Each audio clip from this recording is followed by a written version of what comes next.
So first, thank you very much to the organizers for having me. It's a great pleasure to be here.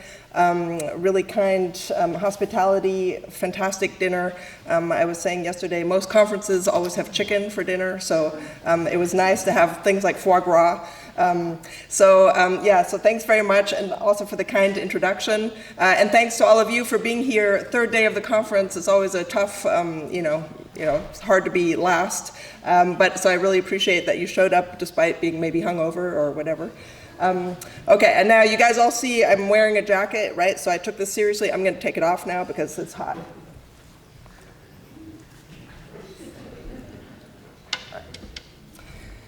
All right, so the title of my talk is Women on Boards, the Superheroes of Tomorrow. So why superheroes? Okay, so now I happen to like superheroes, so every superhero movie that's out there I've seen. Very happy to see Aquaman on the plane. But so I've always been following the superhero scene and sort of saying, well, like there's Iron Man, there's the Hulk, there's Captain America, then there's the second Iron Man, and then there's the third Iron Man, and, like another Captain America, and where are the women, right? And so far we have Wonder Woman, and Captain Marvel was just recently released. So 2 out of many is not so many. So first, that's sort of an interesting observation. But then the superhero theme, I think, is important more generally. Let me motivate you from an academic perspective, why I think it's interesting. And let me read you this quote. This comes from a document by the European Commission. And the document says, indeed, there is a clear business case for greater gender diversity on corporate boards, both from the microeconomic perspective, i.e. in terms of individual companies' performance, as well as from a macroeconomic perspective, i.e. in terms of higher sustainable rates of economic growth. Okay, so interesting. So both firms can benefit from having more women on boards, and countries can benefit from having more women on boards. And so what are the microeconomic benefits of having women on boards? Well, first, you have improved company performance. If you have women on boards, the company can better mirror the market if you have women on boards. You have better decision making if you have women on boards. You have improved governance and ethics by having women on boards. And you use the talent pool better, okay? Now, what are the macroeconomic benefits? Well, if you have women on boards, it creates incentives for women to stay in the workforce, thereby helping to create stronger economies. And it helps countries achieve higher sustainable rates of economic growth. Okay, so I look at this and I say, well, women obviously have to be superheroes, right? So not only do they save the companies on whose boards they sit, they are going to save the country. Okay. So, well, not that we ever demand too much from the women, right? So once again, higher expectations on the women than the men. Okay, so let's take this seriously. I'm going to ask 4 questions. So first, can women on boards be superheroes? Are women on boards superheroes? If not, why not?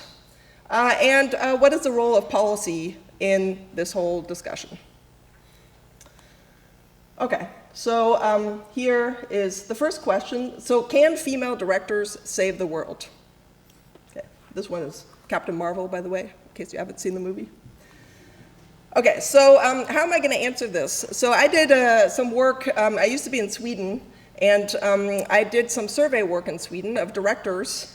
And one nice thing of doing surveys in Sweden is people like to fill out surveys in Sweden, so you get pretty good response rates. Okay, and so one of the surveys that we did is a survey on human values. And so we did a survey on human values according to the Schwartz human value system. And I won't go into it too much, but here, basically, there's 10 human values according to Schwartz. Here is the list of all the human values. For example, power orientation is a human value. Tradition orientation is a human value. And the way I have them ranked here, so what I'm going to do this little exercise and say, well, let's think about what a superhero should look like. in terms of human values. And then what I'm going to do is say, well, let's see how the women look in terms of superhero characteristics. Okay? Okay, so here are the 10 human values, and the way I've ordered them is I basically argue that if you have more of these human values, you are more like a superhero. If you have less of these human values, you are more like a superhero. Okay, so for example, superheroes, are they benevolent? I would say yes, right? Universalist, that means you care about the broader society. Superheroes definitely are universalist. Self-direction, are superheroes self-directed? Well, I would say they're pretty self-directed, right? They basically go out and do their own thing. Hedonist, okay, well there one could argue, is hedonism a superhero characteristic? Well, if you Google superhero and hedonism, you know who comes up is Iron Man. Okay, so Iron Man is a hedonist, so let's say that superheroes emphasize hedonism. Achievement, well, superheroes, they really care about getting the job done, right? Stimulation, they don't sit around and sit on the couch, right? They're always out there doing lots of action.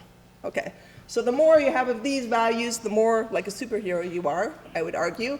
Now what about these? Are superheroes conformist? No. Do they care about power? Not for themselves. They care about when other people have power, right? Do they care about tradition? I would say not. They're very untraditional. And do they care about security? Well, they're always out there taking risk, so I would say not. Okay, so the less you have of these, I would say the more like a superhero you are. All right, so we did this survey in Sweden, and so we have human values, exactly these human values, of directors of listed companies in Sweden. And the exercise that we did in this paper that I published with Patricia Funk is we basically essentially just compared the women to the men. Okay? So let me show you what we found. So here this graph shows differences in average values. And the differences are calculated as average male values minus average female values. Okay, so let me walk you through this graph. So here we have the 10 different values. And then here is 0, right here. Okay, and these bars represent the differences. So, and it's men minus women. So the more to the right you are, the more men have a certain value. And the more to the left you are, the more women have a certain value. Okay? So what does this say? So this says so women are slightly less achievement-oriented than men. Women are more benevolent than men. Women are less conformist than men. Women are more hedonistic than men. They're less power-oriented than men. They're less security-oriented than men. They're more self-directed, more stimulation-oriented, less tradition-oriented, and more universalist than men. Okay? And another one, so we had those 10 values. We also asked a risk aversion question. Okay? And so the way that this graph is graphed is the more to the right you are, the more risk averse you are. Okay? Here are the women, here are the men. What does this say? The women are less risk averse. Let me emphasize that again. They are less risk averse than the men. Okay. And by the way, here we have security orientation. Security orientation is also a measure of risk aversion. And here you see exactly the same thing. So this says the men are more security oriented than the women, which means the women are less security oriented than the men. Okay, so the two measures are actually in line with each other, and they both go towards less risk aversion of the women. Okay, so now let's look at the superhero. Let's see. So how do the women stack up in terms of superhero characteristics relative to the men? So here is my list of what I think superheroes would look like in terms of human values. And here's a list of what the female directors have relatively more in comparison to the men. Okay? So superheroes more benevolent, yes, women more benevolent. Superheroes hedonistic, yes, women hedonistic. Superheroes universalist, yes, universalist. Basically, the list shows that women have more of every superhero characteristic, except there's one exception, achievement. So there's a slight difference in achievement, but it's not big. Okay. Now, let me also do a slight variation on this. So you might say an interesting finding was that the women are less risk-averse than men, right? Now you might say, well, what about, in finance, there might be more monsters to fight, right? And so do you have to be more of a superhero in finance than in other industries? So let me just look at the security measure, right? And see whether women exhibit more sort of superhero characteristics in finance, where risk-taking is more important. So what I have here is basically, I did the exact same thing. So here, now these bars, this represents security. And I've broken out the women versus the men in these top two panels.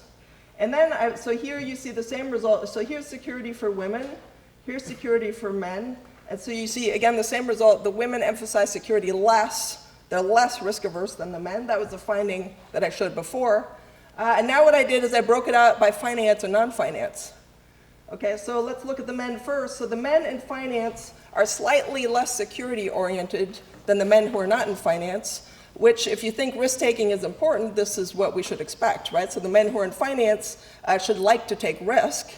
And so you see that here, but you see the differences are not very big, right? So the men in finance slightly more risk-taking than the men who are not in finance, right? But now let's look at the women. Okay, so this difference is actually pretty big. It's statistically significant. This one is not. And so, okay, so that is interesting. So the women in finance are definitely less risk-taking, less security-oriented than the women who are not in finance. And if you compare this, the women in finance to the men in finance, you see that's a big difference, right? So the women in finance are definitely less security-oriented than the men in finance. And now what I can also do is I can control for things like that people might argue would be related to risk-seeking behavior. It's Swedish data, so you can get like everything. So I can control for wealth. I can control for how many children you have. I can control for whether you're married. If I do that and I get the residuals of risk aversion after controlling for all these things, this is what the graphs look like. Okay, so now these are the residuals after controlling for things that are supposed to be related to risk-seeking behavior. Now look at the men in finance compared to the men who are not in finance. Again, the men in finance are slightly less security-oriented than the men who are not in finance, but this is like, like you can barely even see it, right? Not a big difference. Now look at the women in finance versus the women who are not in finance. Like this difference has now been amplified, which shows that the women in finance have other characteristics on which they differ from the women who are not in finance. But now this is a huge difference, and now you compare the women in finance to the men in finance, it is huge, right? So in finance, where risk-seeking is more important, women exhibit what I would say more of a superhero characteristic, which is that you have to take risk, okay? All right, now let me also emphasize that this very much contrasts with what people say about women in finance. And so I'm just going to read you this quote from a Credit Suisse report in 2016. They wrote, "The inclusion of more women in decision-making roles has been a notable outcome of the 2008 financial crisis and the recognition of the downside risk management focus of women." Okay. So I think it's important to realize here, people in general say that women are more risk-averse than men. My evidence suggests that that's not true as soon as you talk about decision-making roles, which is what I'm talking about here. So these are all directors, right? Okay, now this is, I was thinking about, how can one really make the point that, that this is important? So I thought, I did this last night. I thought, well, we care, in governance, we care a lot about independent directors, right? So it used to be the case, or maybe people still think it's the case, that independent directors are the superheroes who are going to come in and save the governance. They're going to save the world, right? Because we need independence. Okay. So what about if we did the same exercise comparing independent directors to dependent directors, so directors who are not independent, and see how do they stack up on the superhero scale? Okay, so what I did here is I did exactly the same thing. So here are the values. I also added risk here. So this is risk aversion, okay? And now, I'm not sure, so this, can you see? So the blue is the average value for the dependent directors minus the average value for the independent directors. And the red is the same as before, men minus women. Okay. Now, if you look at these things, so for example, benevolence, or let's look at power. Okay, so this says that, so here's the previous version where men minus women. So men are much more power-oriented than women. Okay, so women exhibit more of a superhero characteristic because they emphasize power less, right, according to my classification. Now we look at here, dependent minus independent directors. So dependent directors are more power-oriented than independent directors, which is sort of consistent with what we think of. I mean, one reason that we say there should be independent directors is because the guys who are there running the show are too power-oriented, right? So we care about power. So independent directors are less power-oriented than dependent directors. That's what that says. But this difference is smaller than the difference between men and women. Okay, so if you care about reducing power, should you have an independent director or should you have a woman? Okay. So all of these differences, there's some flips. Now, of course, this is a bit muddied because some of the independent directors are women and some of the dependent directors are women, right? And so what about if we strip out the women and do just the men? And so here I have the dependent directors minus the independent directors for men only, and comparing that difference to men minus women. Okay. And basically what you see is all of the differences are smaller for dependent men minus independent men than the difference between men minus women. Okay. So let's go through the same checklist. So our independent directors superheroes. So again, here are the superhero characteristics. And so independent directors do have many characteristics of superheroes. Okay, so they're more achievement-oriented, they're more benevolent than dependent directors, they're more hedonist, they're more universalist, more self-directed, more stimulation-oriented. These two don't work, so they're actually more tradition-oriented. I would argue superheroes should be less tradition-oriented, and they're more risk-averse than dependent directors. And I would argue superheroes should be less risk-averse. But these ones stack up. So they stack up in superhero characteristics on all but two characteristics. But the important thing here is all of the differences, so all of the ways in which independent directors are aligned with superheroes, they're less aligned than women are compared to men. Okay, so the differences are much smaller. Okay, so now if you say, well, can women on boards be superheroes?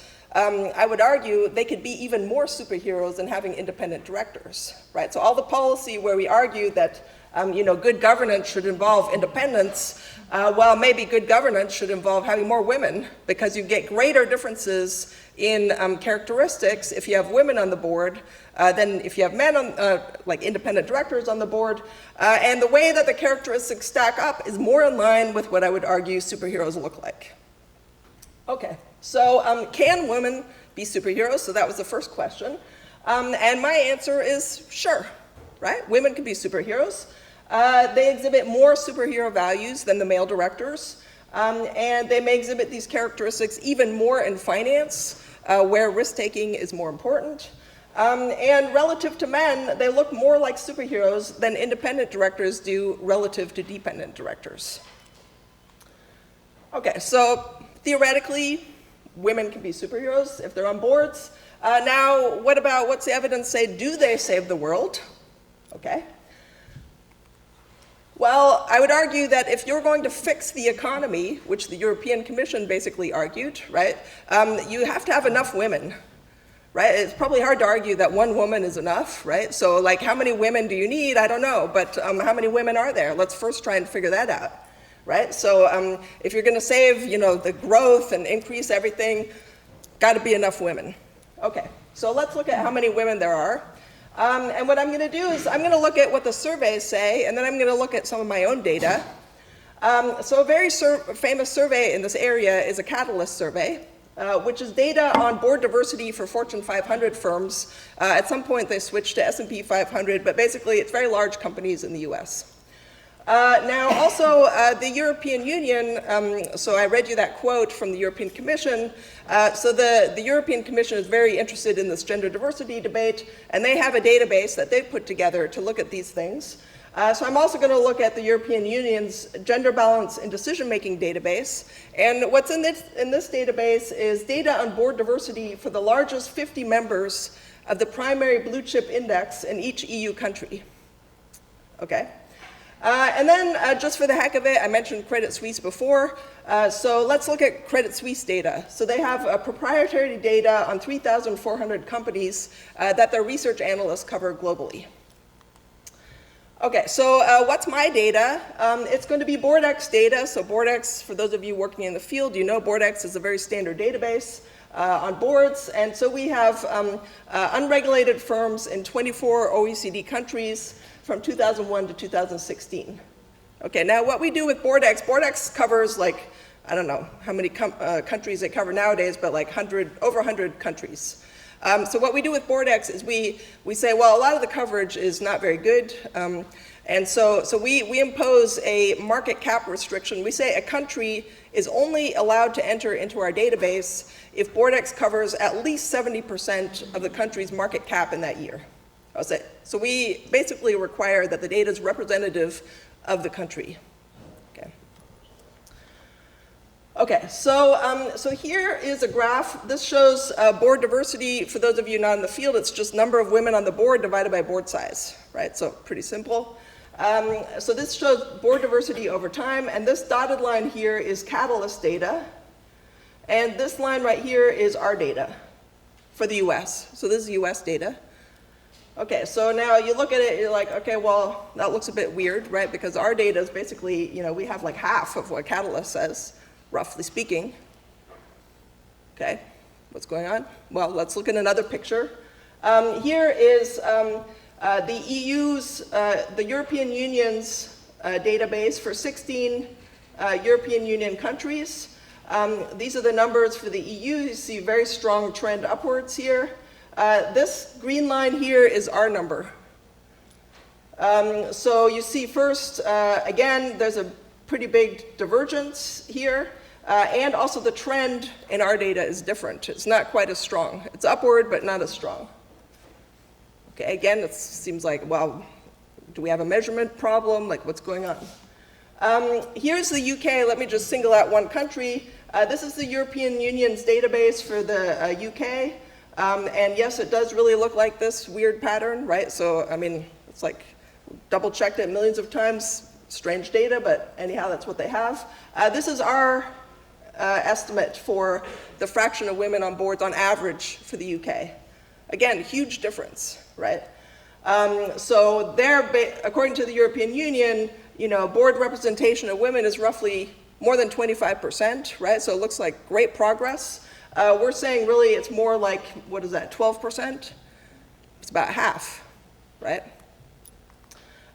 Here is comparison to Credit Suisse. So let's look at Asia. So note the scale here. This is diversity in Japan. So this number up there is 3.5%.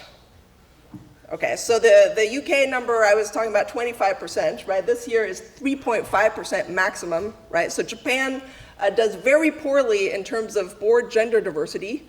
Yet even in Japan, where they already do so poorly, these are Credit Suisse numbers and these are our numbers.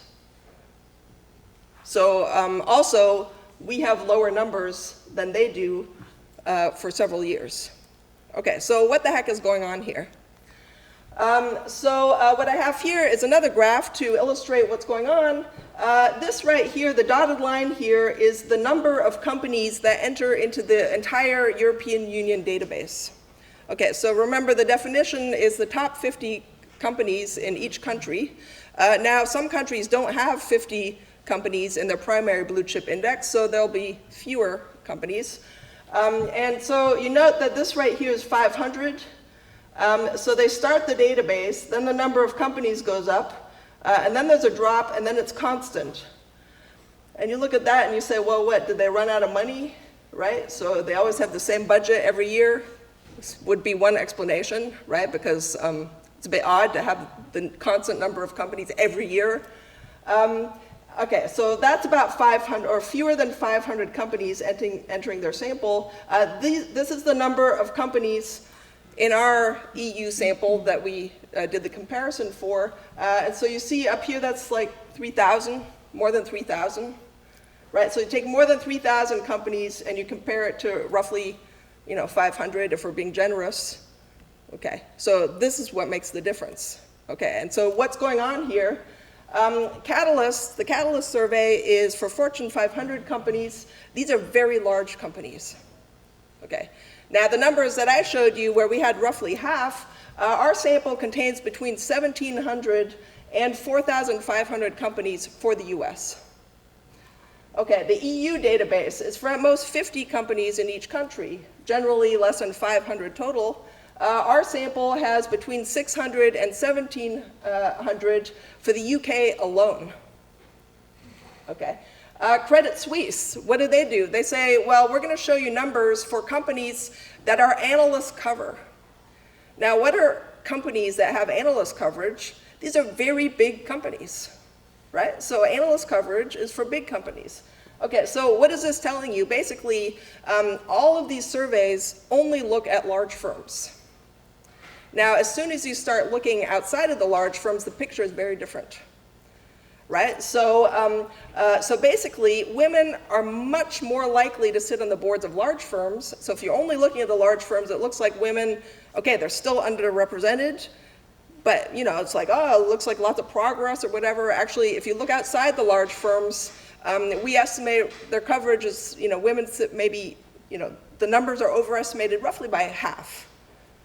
Okay, so that's a big difference. Okay, so back to the question, do female directors save the world? Well, I'd argue that there are really not that many, right? So we already know that there's not that many, but there's really even fewer than we think there are. If most of the women are sitting on the boards of large companies, well, what can you do on the board of a large company? I don't know, is the marginal impact of a director big on a large company board, or is it small? What about a small company? Maybe you have more impact there, right? So I don't know. So these are, I think, interesting questions. Okay, so let me go back to the, another way of looking at the do women save the world question, and let me look at the business case argument. Okay, so what's the business case argument? So this comes, again, from the European Commission. Indeed, there is a clear business case for greater gender diversity on corporate boards, both from the microeconomic perspective and from the macroeconomic perspective. That's what the European Commission says. So what is the business case argument? You add women to the board and shareholder value goes up. Okay, so that's the business case argument. What is one of the main documents that is used in this argument? It's a document from Catalyst, which is called The Bottom Line, Corporate Performance and Women's Representation on Boards, which was published in 2007. This is a one-page document. If any of you are working in this space, or if you're not working in this space, I think it's very important to look at the research that policymakers cite, right? I don't know how many of you have produced one-page research articles. I don't, actually nowadays we say that papers are getting longer, not shorter, right? So even in science, one page is pretty exceptional. But Catalyst can get away with it. So let's see what they have here. So basically they took their sample, remember this is Fortune 500 companies, and they plotted return on equity.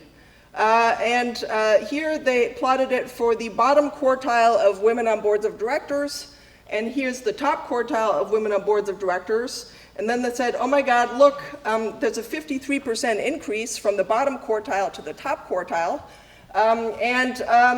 Then they say companies with more women on board of directors outperform those with the least by 53%. Note there's a footnote here, correlation does not prove or imply causation, right? But if you have a statement like this, it's pretty easy to misinterpret, right?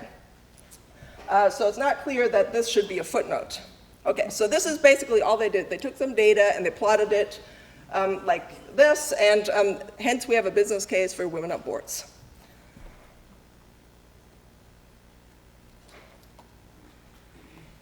Okay, so let's take a closer look at this data.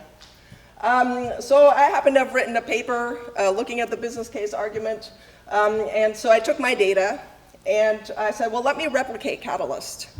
Turns out it's super easy to do. I haven't seen a single data set yet, but I'd be interested in seeing one if you have one, where the raw correlation between women on boards and measures of performance is not positive. It's always positive in the raw data, pretty much.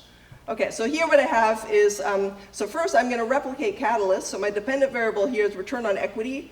Here's the fraction of female directors, and look, I can totally replicate it, right? So positive correlation, 3 stars, right? Women add value. Okay. Now, I did this exercise where I showed you all those graphs arguing that basically women are much more likely to sit on the boards of large firms, right?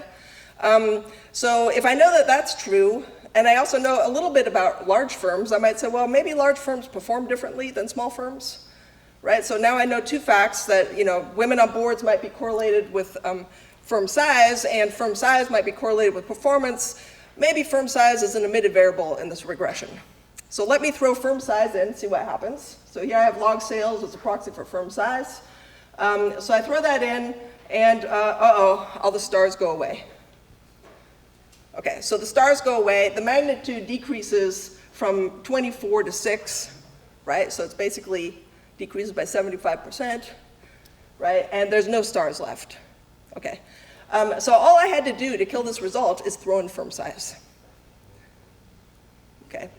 Now you could say, well, what about you know, industry effects? So I can put in industry dummies. Look, the magnitude drops by half again. What about firm effects? Okay, I throw in firm effects. Oh, now it's negative and significant.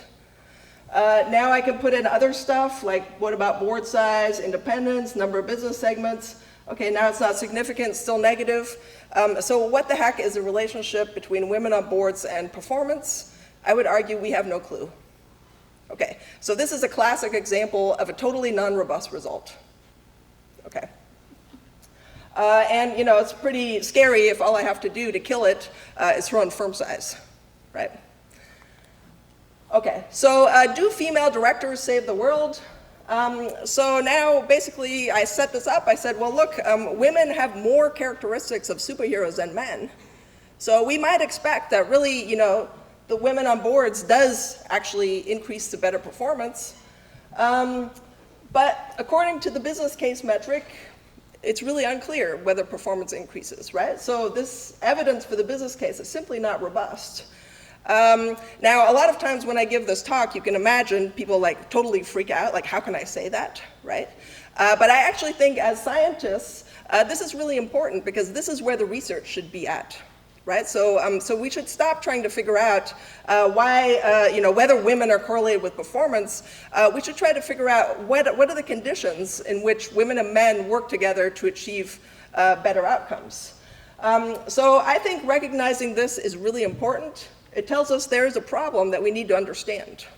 You know, so why don't female directors save the world according to this business case metric? And of course, there are many other metrics.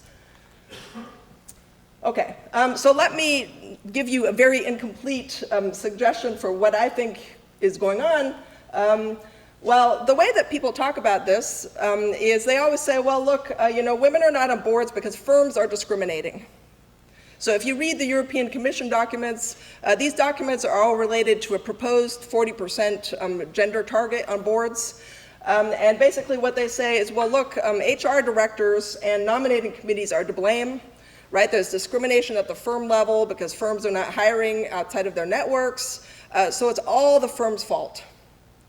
Okay, so that's what they're saying. And hence all the policy around this is targeted at firms. Okay, but I would really argue that life is not that simple. Okay, I think there's a lot going on here in terms of societal factors. Full-time labor force participation, culture, and education may matter. And let me just show you one graph that illustrates this point. So basically what this graph shows is board diversity in STEM and finance. So economics is considered STEM by the NSF, National Science Foundation in the US. People have forgotten about finance, but finance, I would argue, is also a STEM field. For those of you who don't know, STEM is science, technology, engineering, and math, right? So finance is pretty tech, so I'm including finance in STEM fields.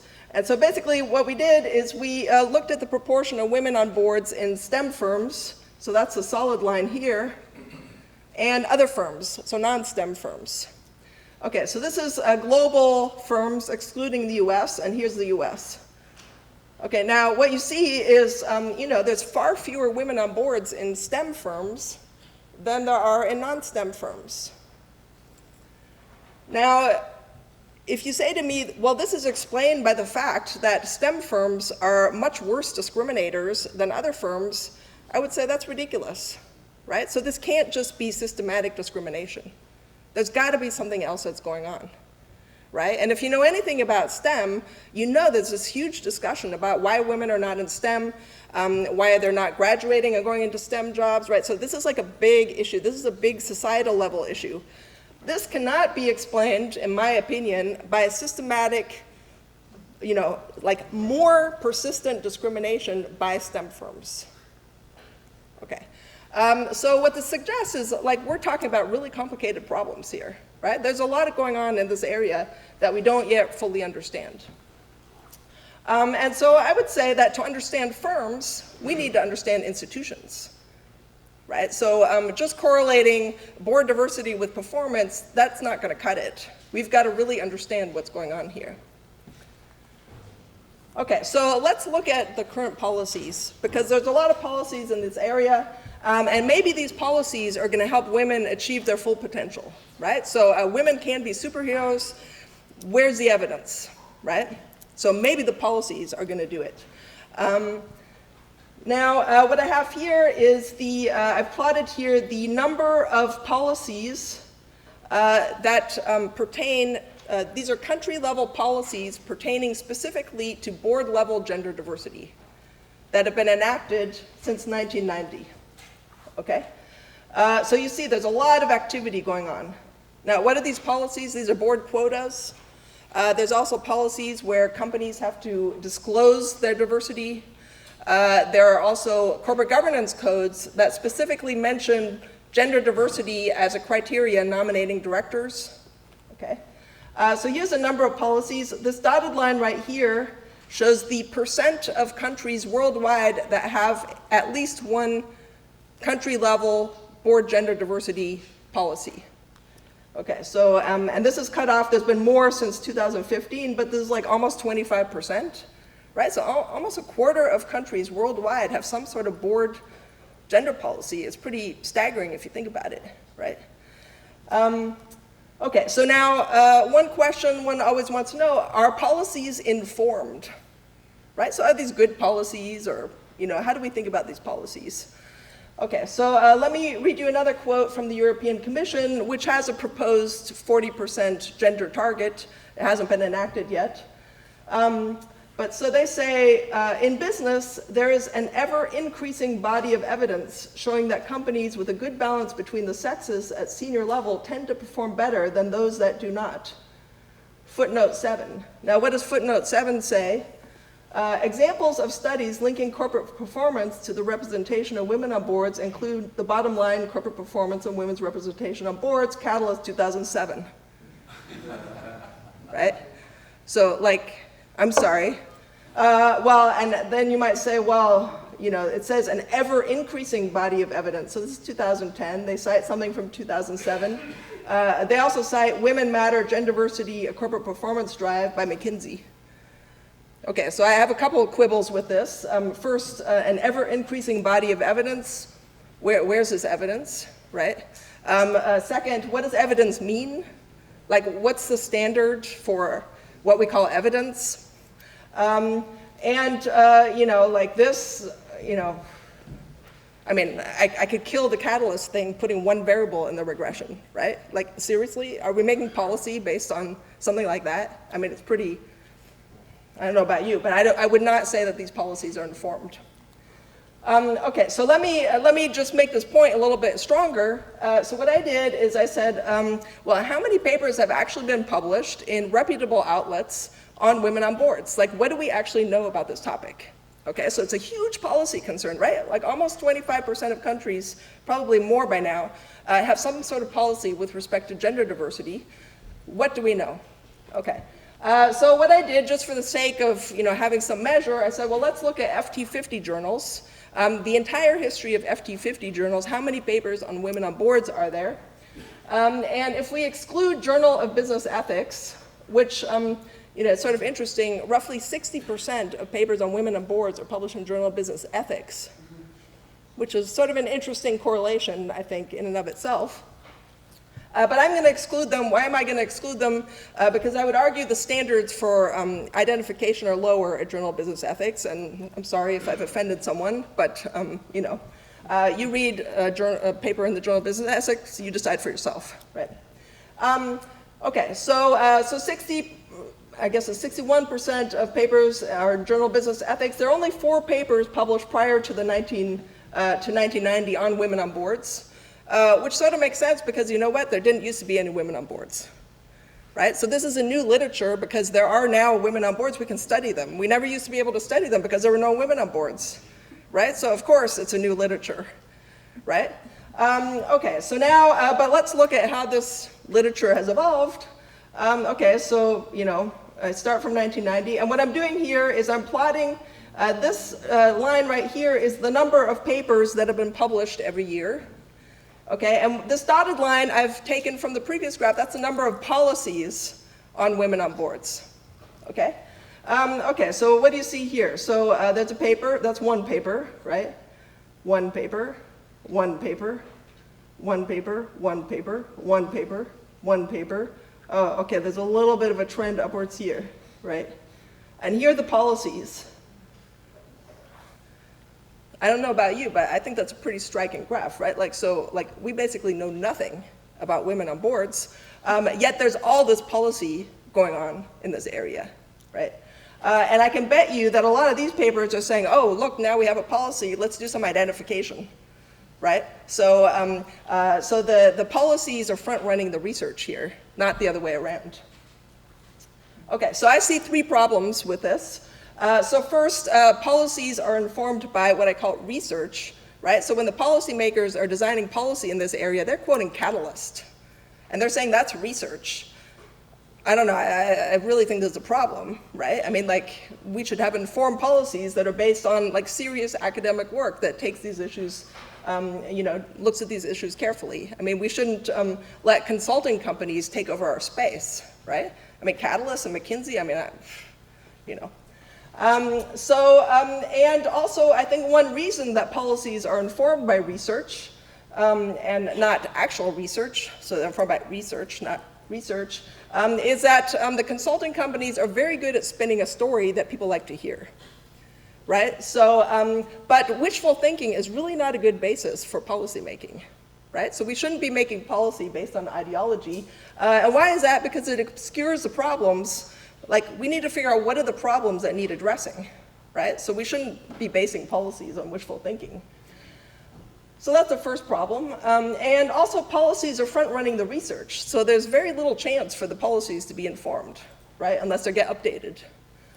Now, another problem is that you see there's not very many papers. Well, first, one reason is there's not many papers in this area because, there was nothing to study for a while, okay? But also, it's really hard to do good science in this area. And one reason it's very hard is it's an area where people have a lot of sort of preconceived notions. And so, I can tell you from If you ever feel like you haven't had tough enough fights with identification, write a paper about gender.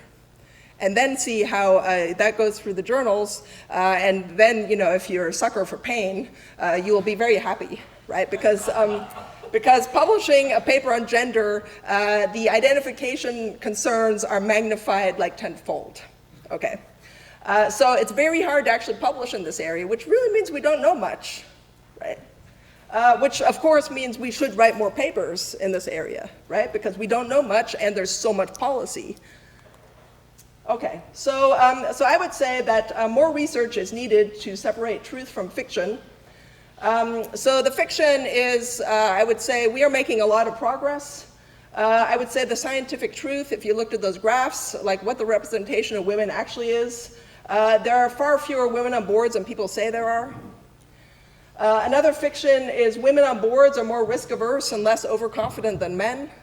The scientific truth is women on boards may not be as they are typically portrayed. For example, they may be risk-loving, not risk-averse, right? So we shouldn't stereotype based on what we know from other fields. Another fiction is, I didn't emphasize that much, but people go around saying, well, once the women reach the board, they're exactly like the men.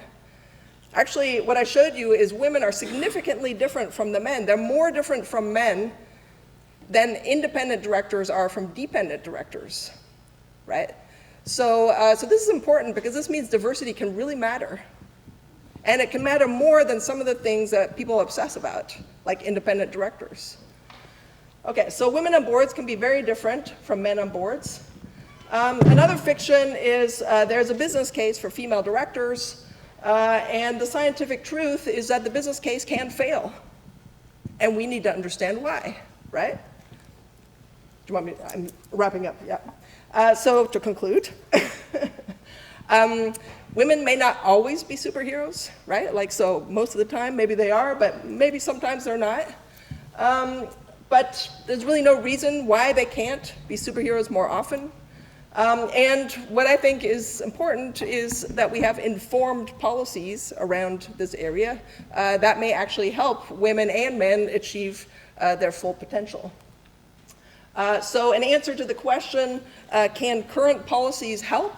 I would say we need more research. I would also say that policymakers and academics need to engage. We shouldn't outsource the thinking in this space to consulting companies. So that's all I have. Thank you very much.